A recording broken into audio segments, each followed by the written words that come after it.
Hello everyone and welcome back to Plugged Into Public Health. I'm Lauren Lavin and today I'm joined by my co-host Caroline Powell. And if it's your first time with us, welcome. We're a student-run podcast that explores major issues in public health and how they connect to the everyday world around us. And today we're talking with Kathleen Johnson, Director of Outreach and Education at Riverside Theatre and the Director of Eureka Day, a play that takes a sharp, funny, and deeply human look at public health, personal belief, and community decision-making. Set in a progressive school community that finds itself divided over a mumps outbreak, Eureka Day tackles questions about vaccines, science, and communication with humor and compassion. Kathleen joins us to share how this play came to Iowa City, what it reveals about dialogue and division in our communities, and how theater can open space for empathy in tough public health conversations. Now let's get plugged into public health.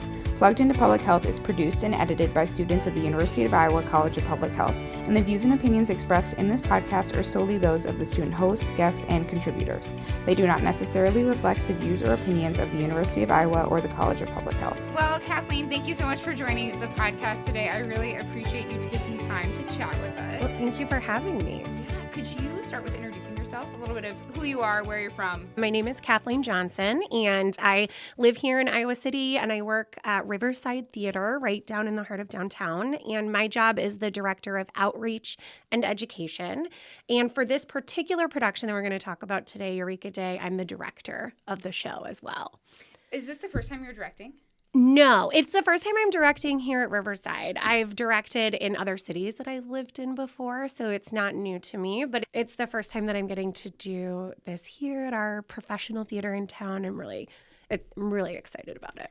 And what is your background? Yeah, so I grew up in Iowa City. I went to West High, and in fact, I have a deep relationship with the College of Public Health. My dad worked here for like 30 years and since retired. I went away to school. I went to the University of Notre Dame, where I studied theater and English, and then came back to Iowa to get my master's in teaching. In fact, while I was here, I actually worked on a public health campaign to help pay my way through college. For those who might remember, Until You're Ready, Avoid the Stork. I got to work with the College of Public Health, traveling all over the state of Iowa in a giant stork costume, helping to spread some very important messages.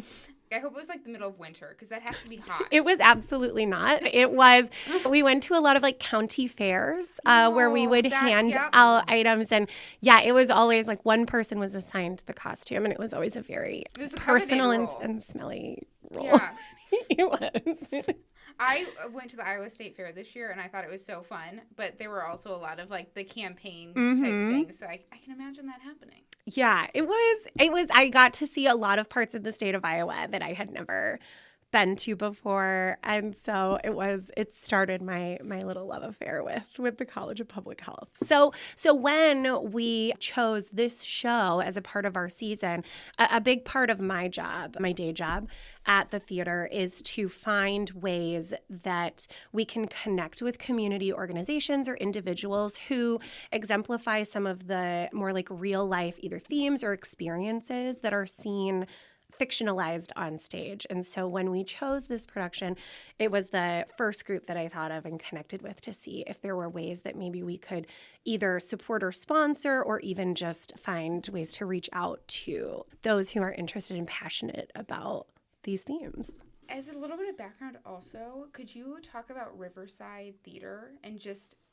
like orient us to where it is, what kind of productions you do, who are the actors that you employ? Absolutely. So Riverside Theatre is in its 45th season, around for a long time. Yes. We are one of two professional theaters in the state of Iowa, which means that everyone who works for us, from the actors to the designers up and down, gets paid for the work that they do. We used to be, for a long time, we're out of what is now the James Theater, right around the corner from Bluebird Diner. A number of years ago, we moved to our new home right in the Ped Mall. I say we're right next to, we're neighbors with Revival on one side and then Stuffed Olive on the other side. And if those two landmarks don't do it for you, we're right across the street from Brothers. And that usually of those three, we kind of hit everyone's mental spacings in downtown Iowa City. It's a wonderful 160-seat black box theater. It is able to be kind of adapted and manipulated to various settings depending on the shows that we do. And Riverside, I like to say that Riverside does your next favorite play that you maybe never have heard of. So we tend to, in the course of our season, we tend to do some classics. We just closed Who's Afraid of Virginia Woolf? And in fact, after Eureka Day, we're doing Agatha Christie's The Mousetrap. So we have a few shows that kind of hit at maybe the heart of what you might think of when you think of theater. And then we often do more contemporary productions, like Eureka Day by Jonathan Spector. It just recently won the Tony for Best Revival, which was a little unusual because it was only written in 2016, but was very relevant, I think, to that time and maybe even more relevant to today. And then we'll also do new works. This season, we have 2 shows that are world premieres that are coming up. So That's never incredible. been seen. I didn't know there was so much history in Riverside Theatre. Yes. The other way people might know of Riverside is we produce every summer, we produce free Shakespeare in the park. So if you've seen the kind of big globe-like stage in Lower City Park, that's us also. I loved that this summer. We went to Romeo and Juliet. Ooh, wonderful. I was shocked because I always thought like Shakespeare was so like otherworldly and I thought it was so understandable. Yeah. The way that the actors did such a great job this summer. Our belief and part of why it is free is we believe Shakespeare is for everyone, and that's usually not our experiences. It's not always our experiences when growing up. It can feel very inaccessible. Yeah. And so that's part of what we do is try to show people that it is very relatable and very understandable. Mm-hmm. So I'm so glad that you had that experience. You hit that mark. So now we're going to actually turn to what we're going to be talking about. Excellent. Which is the Eureka Day play. Could you start off by telling us a little bit about the play, what's it about, and what drew Riverside particularly to produce it this season? Absolutely. So Eureka Day is by Jonathan Spector. Like I said, it was written in 2016, but has had a very recent revival and won the Tony this year. It is about a small private elementary school in Berkeley, California. It is, the characters in the play are sort of the PTA, if you will, and then the head of school or the principal. And it begins with exactly what you would imagine if you imagine who the parents that attend a small private school in Berkeley, California would be like. They all kind of tend to land on a very similar political spectrum. They actually operate by consensus, so they do not have board votes. They stay and talk it out until they all agree on something. And there's almost a little bit of, dare I say, performative nature to how interested they are in showing everyone they are open to all viewpoints and all perspectives. It's very funny throughout, but especially off the bat. And you kind of get the idea, oh, this is just what this group is like, until we get the news that the school has been shut down by the health department because there is a mumps outbreak. And in learning about that, they realize, oh, about half the school is unvaccinated. And suddenly this group of people that thought they were all very much on the same page in ways of life realize we have like fundamental core differences in what we believe. And we get to see the sort of maybe spectrum of parental beliefs on the role that vaccines play in terms of like how they might utilize them in their family or not, and the experiences that they've had with them. And we see how does collective decision making exist when we have these deep frictions. This sounds like real world that we're watching like play out on in front of us. It is, for a script that was written in 2016, it is like eerily relevant now. There are a number of things brought up that feel there's one kind of massive scene, maybe the funniest and one of the pinnacle scenes, and it is to inform the community, the school community, of what's happened. They hold essentially a Zoom town hall. And we, as the audience, get to not only see the head of school and some of the parents try to present what's happening and maybe slip their own perspectives and point of views into that information, but also we get to see the comment section from all of the other parents that never actually appear on the stage. And it is about as wild as you would imagine a like Facebook comment section to be. It brings up, it has references to Tylenol. There are all sorts of things that feel like they're written straight from last week. That's crazy. It's like those ripped from the headlines. It is. It is the Law and Order of plays. And then you think about like what, in some ways, I think that, and we talk about this a lot with the actors, what are the preconceived notions that our audience is coming in with? And in some ways, the playwright says from the jump for us in the script, he's like, it can be really tempting to think of these people as caricatures, and they're not. That he says it is a drama with a lot of comedy, not a satire. And so we're working really hard to, I think, explore and understand that like people's belief systems come from their experiences, and they're held deeply, even when the way that they talk and the way they come across can feel like very caricature-ish. And we talk about the experiences our audience have just watching the news coming in and how they're going to perceive certain characters based on some of the things they say, and really working to see where can we subvert that and try to help an audience see someone as a fully fleshed out 3D human, even when our gut reaction is like, how could you say that? How can you believe that? Do you try to validate all of these opinions within the play, or? That's I would say maybe not quite. Okay. But I do think that the goal of the play, and when Jonathan Spector wrote it, it wasn't to write a play about vaccines. It was to write a play about how do people who think they agree and find out that they don't, how do we still communicate and connect and understand those around us who have like wildly different viewpoints? Like, can we find moments of interaction and connection, and where do they break down? And so the play is written in a way that fully fleshes out every person. I think there is something to love about each person, and I think it does a really good job of giving you a deep understanding of where their belief systems come from and how they exert themselves. But the play and our production also realizes that there isn't necessarily, we don't try to create a false equivalency here, right? Ultimately, when you're talking about the role of public health and what it means to like live in a community and keep that community safe, that at the end of the day, it can't be as simple as saying, you do what's best for your family and I'll do what's best for mine, because what we might believe is best still has a deep impact on the health of those around us. And so because the play tackles vaccines, public health, personal choice, and a lot of other charged topics, using humor, how do you manage to take on these topics that really mean a lot to people, like you said, and they have different opinions, while keeping the audience laughing and engaged? Yeah. Well, I mean, the play does a lot of work for us in that. I think the text of it all, you know, when you're dealing with any comedy, true comedy comes from not necessarily from a joke, I think, but from a recognition and realizing that I've seen that. I know that to be true. And that's what makes it funny.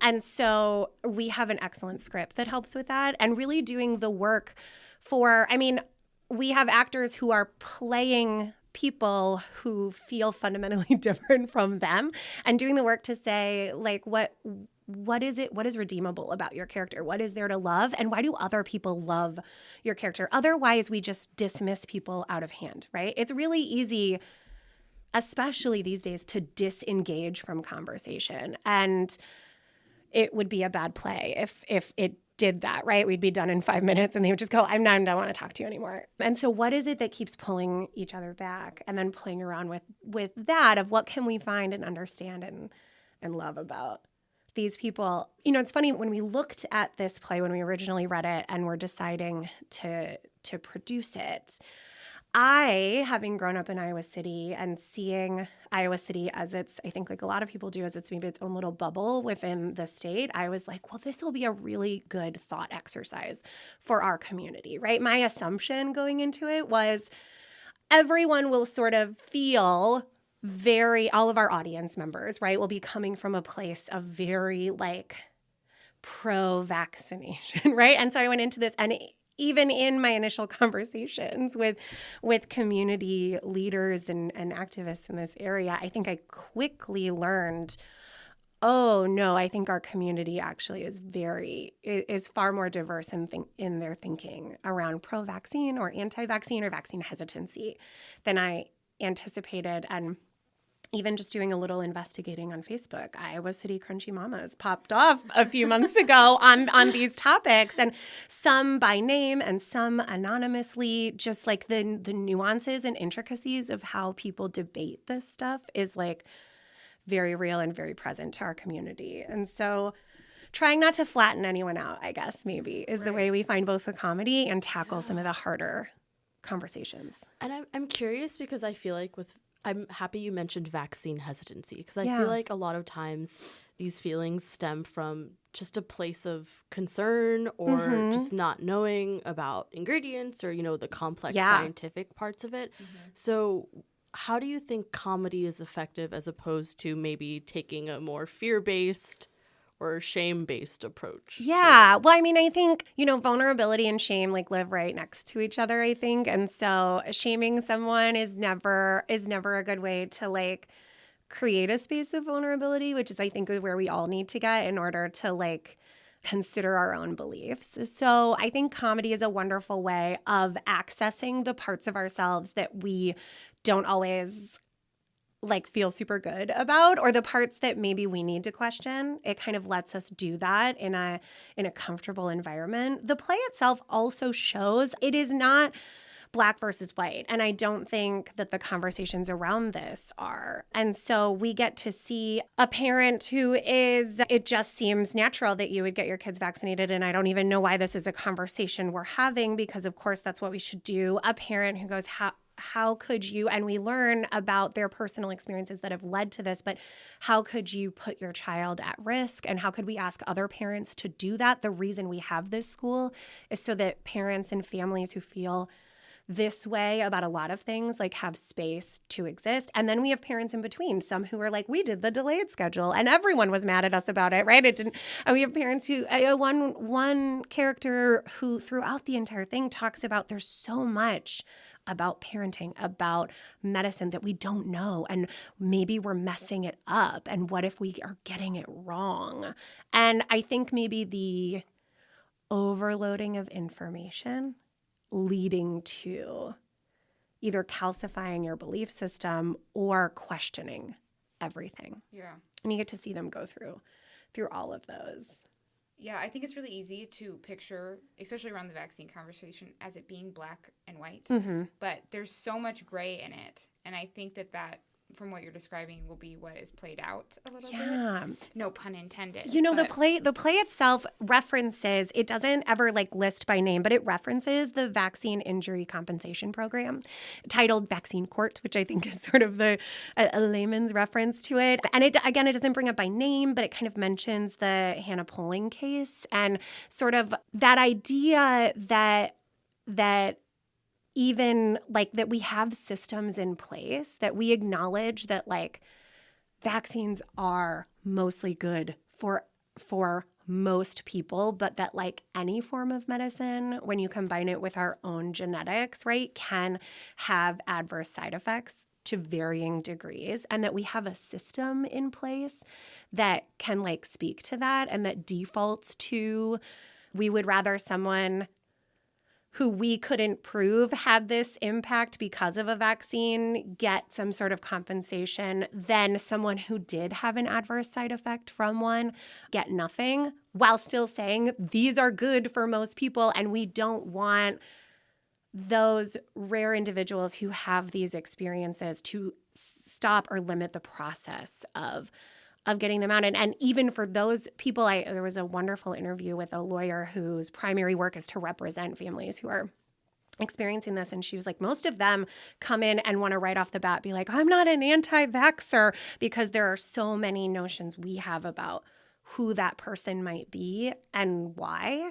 Right. And instead it's like, I believe that vaccines are good, and I think this thing happened to me or my family because of this. Mm-hmm. And so we also try to find that too, right? Even the one character who feels like very deeply rooted in like no one should be forced to get a vaccine still has like so much about her that's like caring for others and trusting in systems. And like she's quick to point out that there are other You know, at one point there's a metaphor of like, well, if we had a creationist family at the school, would we suddenly stop teaching evolution? And her immediate reaction is, how could you even compare me to someone like that? Right? And kind of really, I think maybe trying to add like, someone is not only one type of person, and people come to this for a variety of reasons.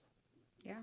Have you thought about how you think the audience is going to respond to watching these probably, I mean, even debates they've had in their own life play out? You know, yeah. I mean, the beauty of comedy is I think that with any play that we do, Riverside really tries to push, we call it serious-minded theater, which doesn't necessarily mean that it's a drama, right? But it's stuff that makes you think and question. And like with anything, sometimes it is uncomfortable to question things or to be presented with that. And so I think it's entirely possible that we're going to have audience members that say, oh, well, this is how the play ended, and I don't think that that's what it should have been. Or I don't think this character got enough recognition for X, Y, or Z beliefs. But I do think the role of comedy comes back there, where it really allows us to kind of look at something and if we're not quite ready to look ourselves in the mirror on something that we can at least like just kind of tiptoe. Yeah. Tiptoe our way into it. One thing that I'm really excited about, especially as it pertains to the College of Public Health, is we're doing a talk back. So with members of the College of Public Health and the wider community, it'll be Saturday, October 25th following the show. Our talkbacks are open to the public. So even if you choose not to attend the show at all, or if you choose not to attend it that day, you can still come to the theater to listen to that talkback. We have Dr. Erin Shearer, who's an associate professor of internal medicine and does a lot of medical decision-making research, who's a part of it. Dr. Peter Wallace, who's a retired pediatrician in Iowa City, but has a long history of service in public health and had an instrumental role on a nationwide level with some of these early debates and about the role of like vaccine injury compensation programming and like how does the federal government have a role in some of this. Carrie Shannon, who's an RN and is a community health nurse for Johnson County Public Health. And then Dr. Maureen Neiman, who's a professor of biology and gender and women's studies, but also is an avid parent advocate in the kind of immunization space. And with that talk back, you kind of spoke maybe a little bit to the broad array of viewpoints, or are we equalizing things? We don't have someone on the panel who avidly disagrees with vaccination. And it's not because those people don't exist, but I'm not sure that the science supports that viewpoint. That being said, we really tried to work to have people on the panel who are on the ground interacting with those in our community who hold that viewpoint, who are trying to understand where that hesitancy comes from, and giving voice to that perspective in those ways without creating sort of a false equivalency of these two belief systems live on the same plane. Right. I'm sure you're having to find that line of where science supports and where it doesn't. Yeah, I think there are some things that I think there are a lot of situations politically especially where we can say, what we believe in is subjective and you have a right to like hold your viewpoint, right? But even in the play itself, there's a moment where someone says like, every point of view is valid and no one has the right to tell us that it's not valid. And a parent's like, well, I'm not sure that I totally agree with that, right? There's ways to respect other people's viewpoints and experiences while still acknowledging like there are some like firm truths that we know and can use to guide how we make decisions for a whole. Right? Yeah. That gets back to, I know all the characters are well-intentioned, whether they show that or not. But the communication aspect is really important, and it sounds like it breaks down fairly quickly. It does. In the play. What does the play reveal about how communities handle that disagreement and uncertainty? Yeah, I think the play, because of the varying ways that we see communication happening, we get to see different versions of it, right? So we have the Zoom conference scene, if you will, which is a wonderful insight into any comment section.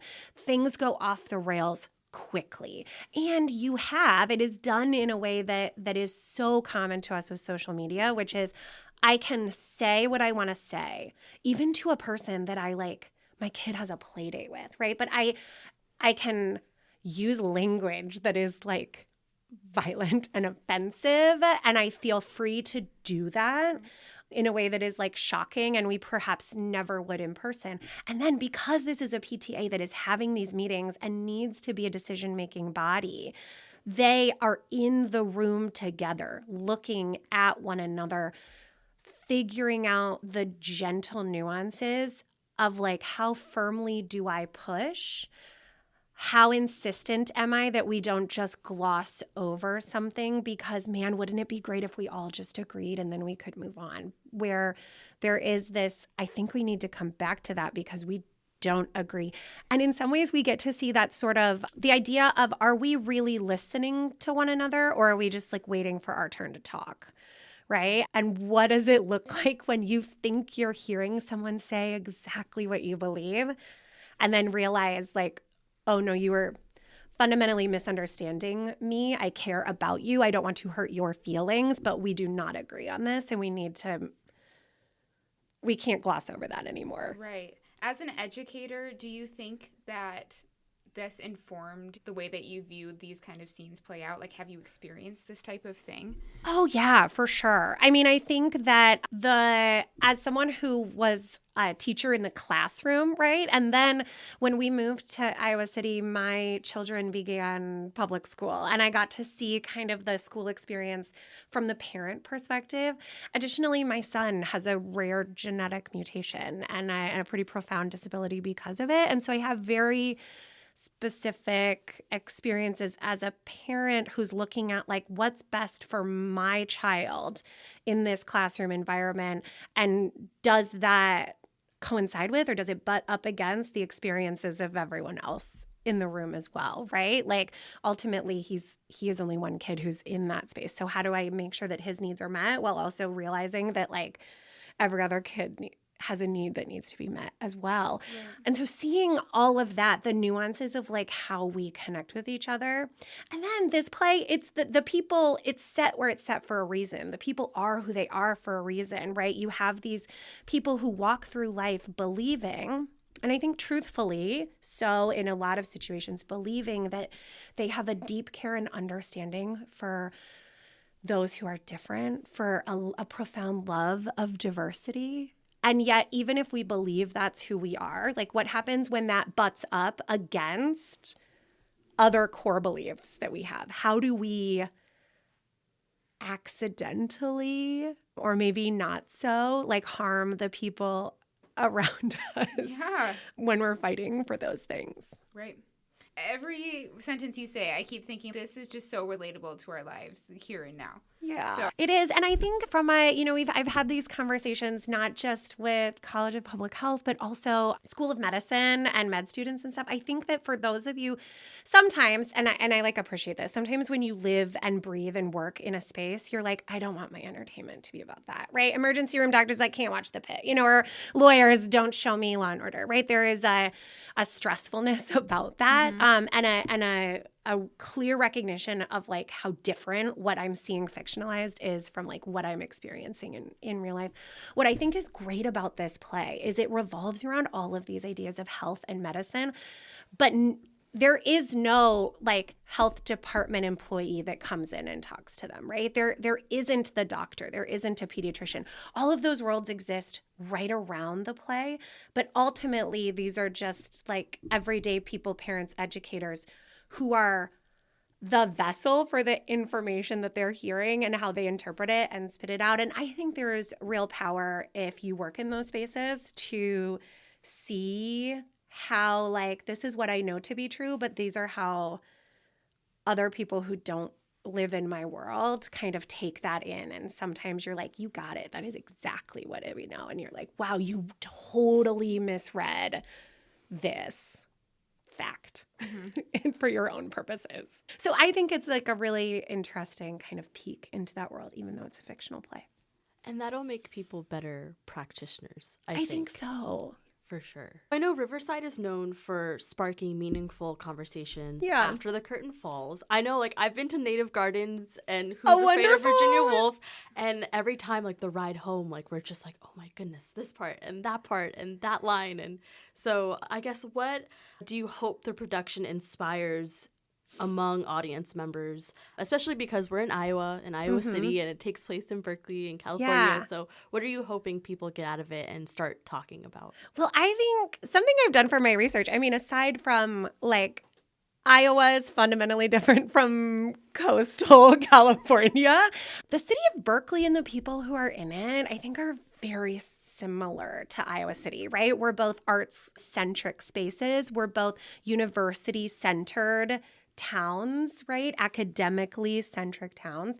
We both lean politically liberal, maybe not quite as juxtaposed to the states that those cities are in, but there's a lot to share, and I think there's a lot of Iowa City in the characters that exist. There's the overlap is there, and so what I hope audiences take away from it, from whatever space they are living in when they come and enter it, I think our rhetoric and our understanding of those around us can feel super bifurcated right now, right? And understandably so. It can be really hard to look at someone who has a belief system different than yours and say, is there a way for me to still love this person or find value in who they are and what they can share in the community? Are there still overlaps in things that we believe together? And I get why it's hard to do that, because sometimes you say, if you can believe this, we are nothing alike. And I get that. I understand that.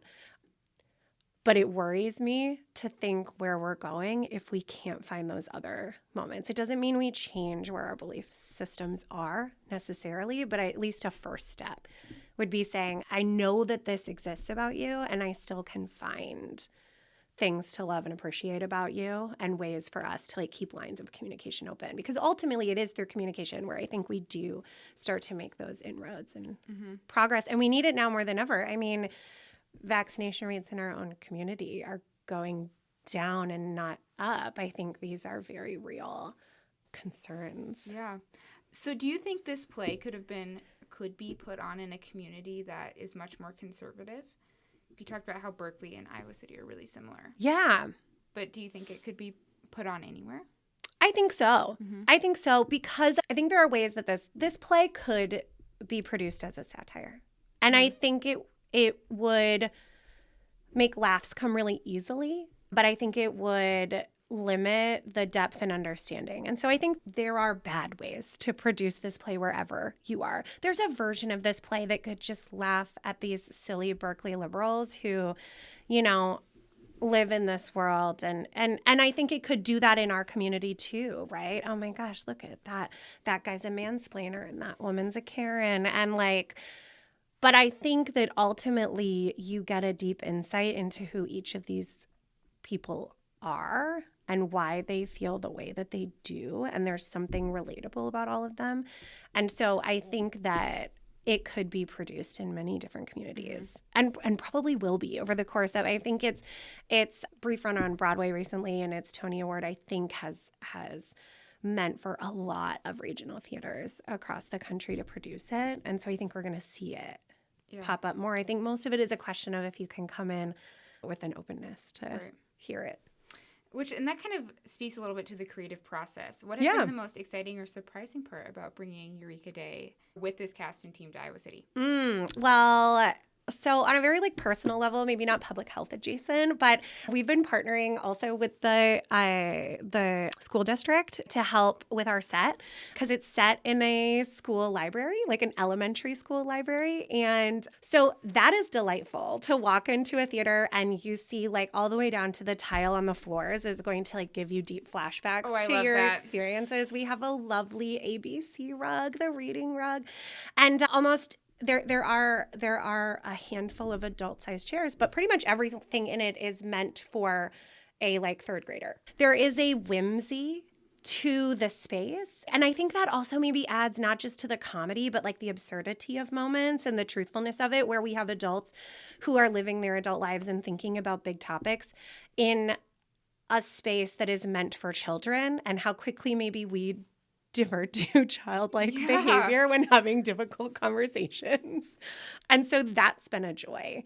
And also getting the chance to learn more. Part of the role that I have at the theater is, within the world of theater, we call it dramaturgy, but it's really just like researcher. And for plays, I get to look at some of the things that are mentioned or the time period that it's set in and get to like find the hard facts and truth to be able to share with the cast or the director when it's not me, and say like, here's what's being referenced here. Here's what, and so learning about, I did not know about vaccine court before starting this. I didn't know it existed. I didn't know about the current vaccination rates in our community. I see, pinged on my social media, measles potential outbreak, right? But I didn't understand the depth of the current state of where we are, aside from,